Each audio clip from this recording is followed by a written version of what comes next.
let's go to let's talk Bromell.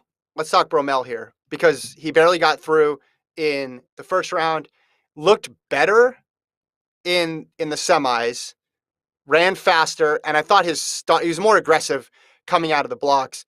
But the last portion of his race where you expected him to pull away, where he's pulled away all throughout the season, wasn't there.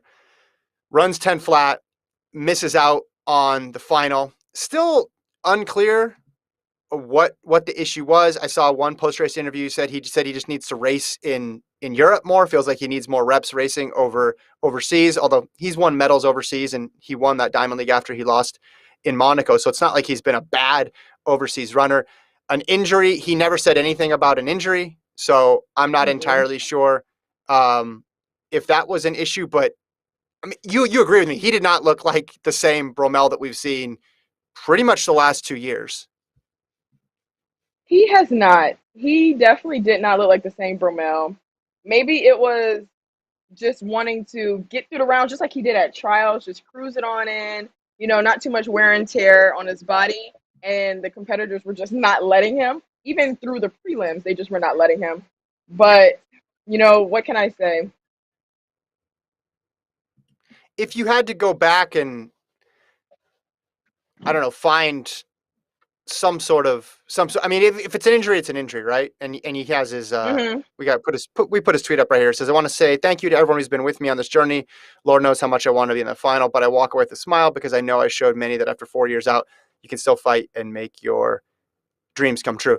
Yeah, if you look at this in its totality, if you go back to 2016 and he leaves the Rio Olympics in a wheelchair, he's got multiple surgeries, multiple parts of his body causing him issues, and he contemplates quitting the sport entirely. He misses whole seasons. If you told him a few years ago, or if you told anybody who's watching track and field, hey, the guy's going to come within a fraction of a second of making an Olympic final, you'd say, hey, that's a surprise. It looked like his career was essentially over.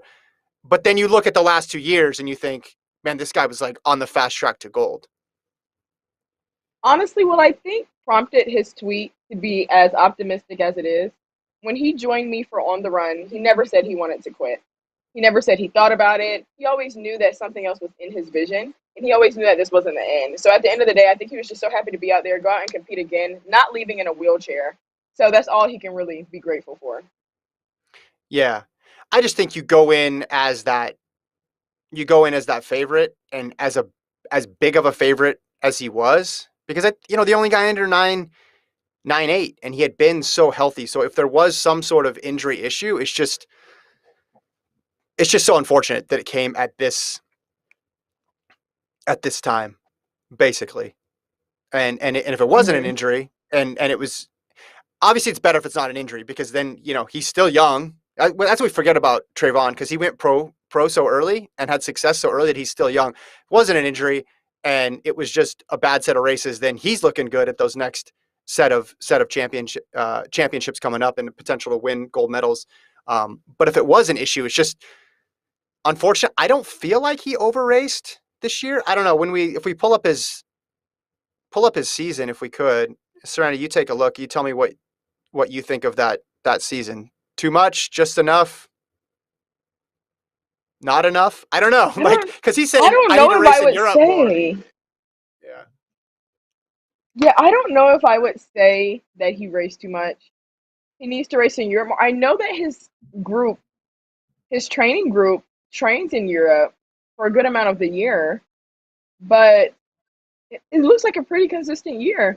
But I do know of a lot of athletes who just get so much momentum at trials, just to make the team, and then it's just hard to come with that same energy at Tokyo, especially with no fans there. That plays a Yeah. part too. So I'm really not sure. There are meets after the Olympics, what everybody doesn't know, but there are meet after the Olympics. And if he's raced Yeah. in any of them, if he's going to run in any of them, I think that he is going to be pretty fast. Yeah. Does that make it better or worse as from an athlete's perspective? That there's meet after the Olympics. No, no. Oh, You don't get them. You don't do it when you want it to happen, but then like 2 weeks later you run a PB. Is that frustrating a little bit? Because it's I like, think hey, for where was me this it two would weeks be ago? very frustrating. No, yeah, for me it would be very frustrating. Like, man, Serenity, you're on the big stage. Why couldn't you do that 2 weeks ago? But for Yeah. some other athletes, they're very optimistic about it. I'm not sure. It really just depends on the athlete and perspective. Yeah. I mean, I guess we'll then get the answer of it, if he competes, what the health issue is, because you anticipate if there was some sort of issue that he wouldn't go right back out to racing. And obviously, the women's 100 is going to get really interesting in the post Olympic races because we're going to see Sha'Carri Richardson get dropped into a women's 100 field that's just completely on fire. I got to admit, I was a bit like worried about the men going after the women because the women set such a high bar and everyone was going nuts. And I wanted to be like, guys, you need to understand, people who casually drop into track and field, it's not always going to be like that. You just watched an all-time performance from those women, not just in that final, but in the lead up to it. But the men did a pretty good job.